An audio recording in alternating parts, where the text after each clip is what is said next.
back then they were trying to legalize pot, and I was actually in Rodney Square and got to do a piece there. So anyway, so then I wrote for the Wilmington News Journal, which is the main newspaper in Wilmington, in Delaware, and I wrote for the real estate sections and special sections that had to do with women and also senior citizens. So those became like a little niche in terms of writing.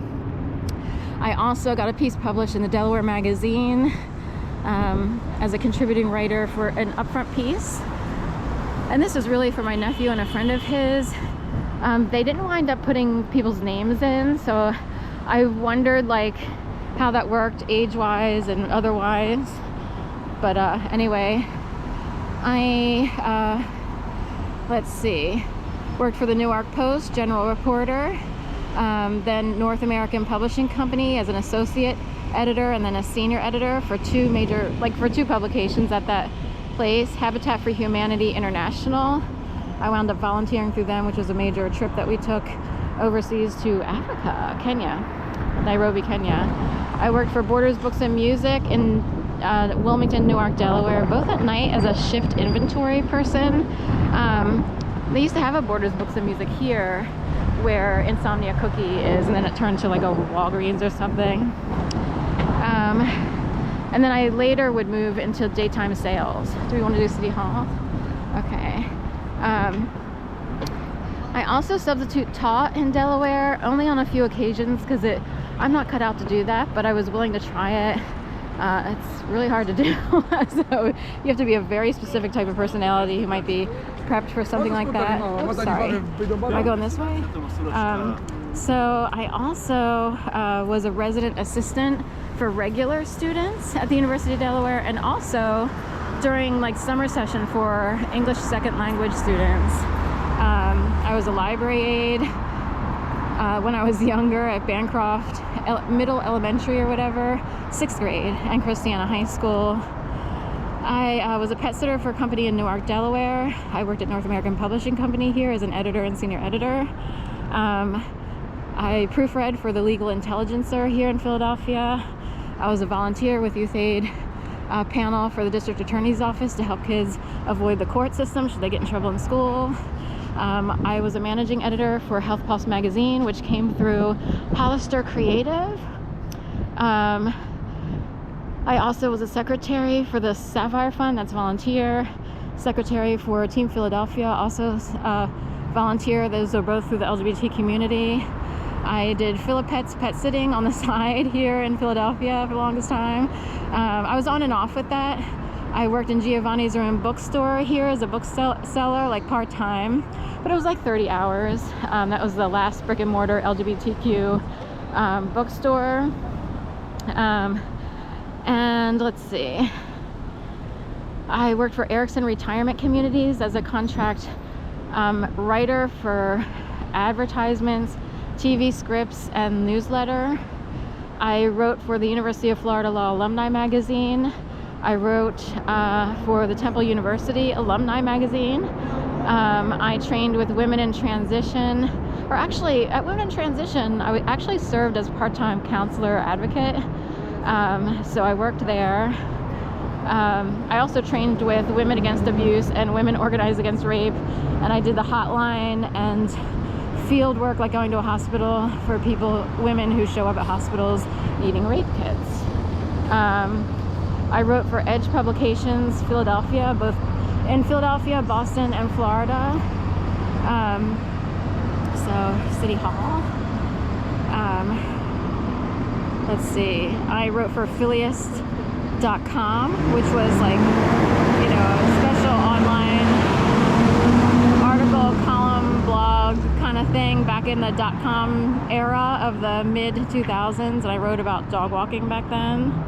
I wrote for Curve Magazine, both for their print magazine, actually their last print magazine, and then for a couple, like three or four pieces for their online entity.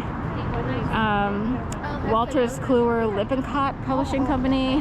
I was hired to edit for their NCLEX nursing exams, specifically the psychological ones that deal with pediatrics. and how you handle kids and their parents when they come into the ER, because you don't want to be judgmental. You don't know what's going on in people's lives, especially in a large city, anywhere, but in a large city you have a lot of impoverished people who really can't or may not even know how to handle stuff that other people know how to handle because of education, stuff like that. I was a transcriber for Foster Winans, an author who was published for, he wrote a book. He had a whole thing happen to him, but he wrote for the Wall Street Journal in New York City. I was a transcriber for Xavier Church Art Museum area. I had an op-ed published in the Philadelphia Daily News, and this was technically against Trump. It was about the Tara beauty queen who had her crown revoked because she partied too much or whatever. So in a way, she was like publicly spanked, and Trump like made her give up her crown. It was like a weird, you know, Roseanne was all in on that, getting angry at him and stuff. I was a paid blog writer for an upstart company during the .com era, where you wrote about, like, you kind of did ads for stuff. It's kind of weird stuff that I would find on Craigslist back then. Craigslist was new and a lot easier to use. I also paid blog poster researcher for a financial upstart. I forget the name of it, and I kept looking to find. You recording? Yeah. So oh snap! You recording? Oh shit! All right, it's the Philly style. Philly right. style, you know, that's right. All right, go Eagles! You know. So what else did I do? Oh, and I forget the name of that company, but during the mid-2000s, there were a million upstart companies paying people even like $25 or $5 a post even, and it was a way to like kind of get like an extra $50 a week, which, you know, when you're in an apartment and trying to make a living freelancing like that, and anything works, you know. So I was also let's see,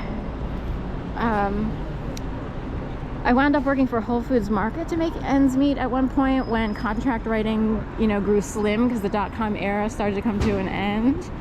I worked as a writing tutor at the Community College of Philadelphia. I was a panel member for long-term blog writing for the LGBT Journalist Conference.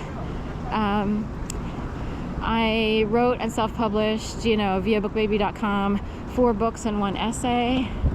I was a good karma yogi for both Yoga Habit and Maha Yoga. I was a writing instructor for Santa Fe College, Community College in Gainesville, Florida. Whoops, come back down here. And let's see. I was slated to be an instructor at Temple University for lifelong learning. This was a book discussion, critical analysis of a book. There was the Delta variant in play, so that messed things up a little bit. It was still the pandemic. I worked for Starbucks in Gainesville, Florida to make ends meet when I first moved there. I hated it, of course, because I was, you know, by the time you're a certain age and you have this much experience, you don't really want to have to, it's hard to do that. People are younger and doing other things in their lives working there. I was a substitute teacher for both public and private schools in Gainesville, Florida. And Kelly Staffing Services came on the scene while I was there to handle substitute teaching. I would pick private as a better source for experience. It's too hard.